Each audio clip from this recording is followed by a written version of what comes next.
Hey everyone, it is Monday morning. It was so great to see so many of you yesterday at church to hear about your summer and to be back with my church family again.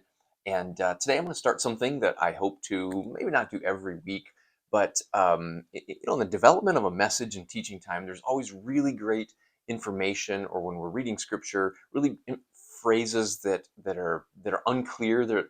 And when you explain them and understand them, they're really valuable insights. We just don't have time on a Sunday morning to teach every little detail.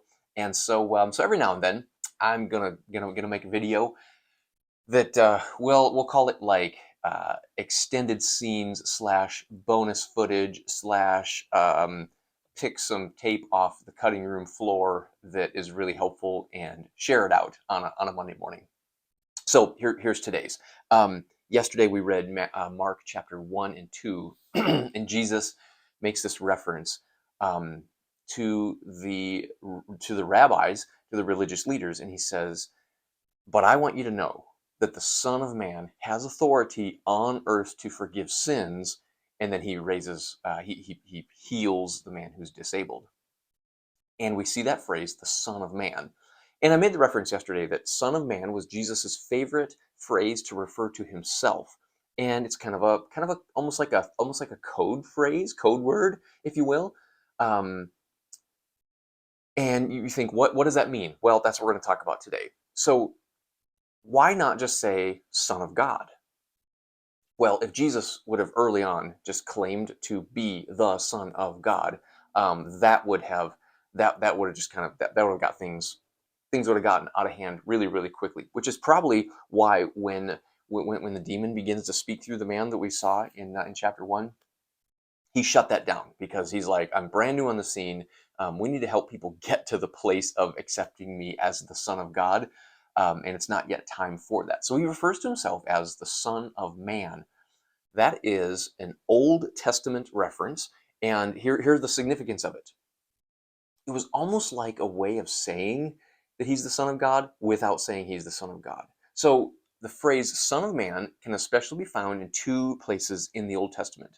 We go to the major prophets, um, Ezekiel, Ezekiel and Daniel. And in Ezekiel, early on, God calls this man, Ezekiel, to be a prophet. And when he calls him in the book of Ezekiel, he says, Hey, son of man, I'm calling you to be a prophet.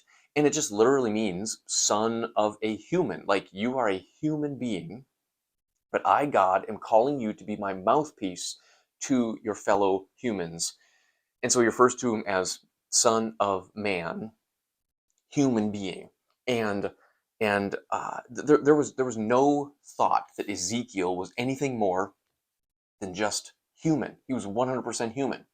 And so a prophet or someone seeing themselves in the line of Ezekiel could refer to themselves as the Son of Man, or as a Son of Man, a human who has heard from God to be the mouthpiece. But then um, in Daniel chapter 7, Daniel is having these visions that he gets from God, in which God kind of gives him a glimpse of the present and the past and the future, and some of the kind of movement of kings and kingdoms on earth. And in Daniel chapter 7, he has a dream, and he gets this vision, and he sees these four great beasts coming up out of the sea. And the first was like a lion. And they're beasts that aren't exact representations of the animals they represent, because he says it was like a lion, but it still had some different features, right?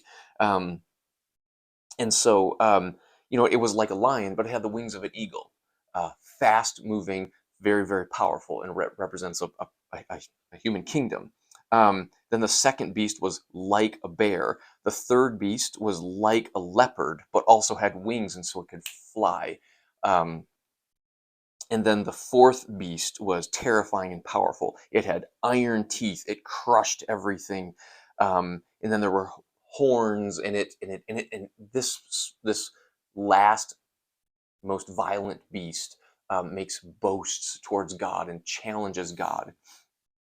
And then the scene shifts, and it says, and then I looked, and there were thrones, and the Ancient of Days, in other words, God, who has been around long before these beasts ever were around, the same God who created the heavens and the earth and the sea, the same sea from which these beasts came. And there's this definite contrast. And there's God, the Ancient of Days, and this final beast who's making great boasts is condemned, is defeated, and is thrown into this lake of fire, and God reigns. And it's this powerful vision that says no matter what happens here on earth, all the violence and the destruction and boastfulness against God, in the end, God wins and God's kingdom is set up.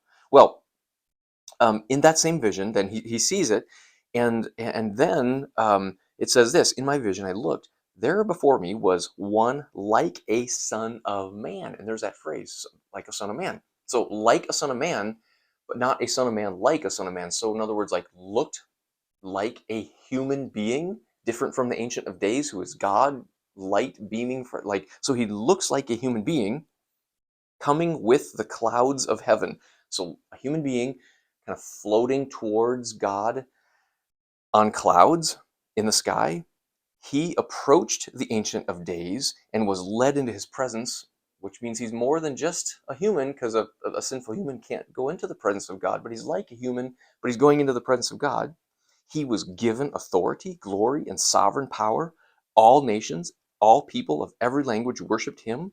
His dominion is an everlasting dominion that will not pass away, and his kingdom is one that will never be destroyed. So we have two references to Son of Man. Ezekiel, a prophet, 100% human, only human. Daniel, Son of Man, looks like a son of man, but is given to the earth and the kingdom, and so maybe some kind of combination of human and God. Fast forward to Jesus. He says and refers to himself as a son of man, which can mean he's only a human prophet, if you use the kind of Ezekiel kind of reference, or the Daniel reference, that he looks like a human, but he's more like God, and he is going to reign forever over all the earth. And what we discover later on as Jesus reveals himself, and as followers of Jesus over the centuries came to express that Jesus Christ, the Son of God, was both 100% human. And when he was born a human, he was 100% human in all ways, like us, except that he never sinned. And at the same time, had a divine nature, was 100% God. A mystery that is really, really hard to understand, how someone can be both human and God at the same time, same place, in one body. But God can do it because God can, and Jesus is the God man. And so when Jesus goes through his ministry, he says, I'm the Son of Man. I'm the Son of Man. And he could be referencing the Ezekiel human version or the Daniel more like God version. We get to the end of Jesus' ministry. He's on trial, and actually in the Gospel of Mark, he's on trial, and Mark says that the Jewish rulers, they looked at him, they said, "Tell us, are you the Son of God?" And he says, "I am. And you will see the Son of Man coming on the clouds of glory, seated at the right hand of the Almighty One." And in that moment, he actually says, "Yes, I am the Son of God." And then he uses the Daniel passage and the Daniel reference to the Son of Man, and he says, "That is me, and you're going to see with your own eyes me coming on the clouds of heaven, seated next to the Father, ruling over the earth in my everlasting kingdom." And at that point, having said both of those things, I am the Son of God, and saying I am the fulfillment of this prophecy, the Jewish rulers say, "Okay, you've committed blasphemy. Now we have all that we need to to um, to to file charges for capital punishment because you've committed blasphemy. Because we could maybe accept that you're the Ezekiel version of a human prophet, but not at all the God man." We of course believe that Jesus was the God man.